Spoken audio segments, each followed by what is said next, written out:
ఇన్నేళ్ల విశ్వకర్మ జీవితాలలో రెండు తెలుగు రాష్ట్రాలు తెలంగాణ ఇటు రాయలసీమ ఆంధ్రప్రదేశ్ కలిపి ఏ ఒక్క మొగోడు కూడా పాదయాత్ర చేసుకుంటూ వచ్చిన పాపన లేదు.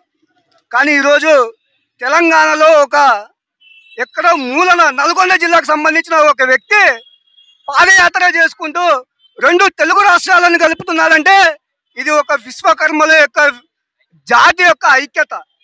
ఈ జాతి యొక్క ఐక్యతను మనం చాటుకోవాలంటే ఈ రోజు నుంచి మనం ఐక్యతగా పోరాడి మన హక్కుల కోసం మనం ముందుకు పోవాలని కూడా వచ్చిన ప్రతి ఒక్క పెద్దలకు చిన్నలకు అందరికీ కూడా నేను విజ్ఞప్తి చేస్తా ఉన్నా.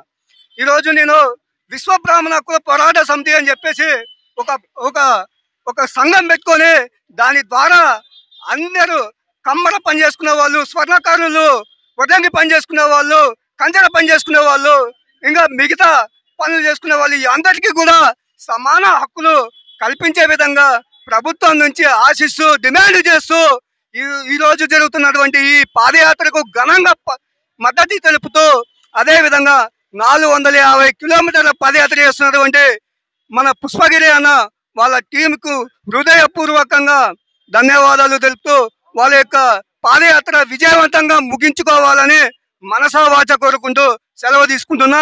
నా పేరు హరికృష్ణాచారి, నేను లాయరు, విశ్వ బ్రాహ్మణ హక్కుల పోరాట సమితి వ్యవస్థాపక అధ్యక్షుడిని, కర్నూలు జిల్లా, ఆంధ్రప్రదేశ్.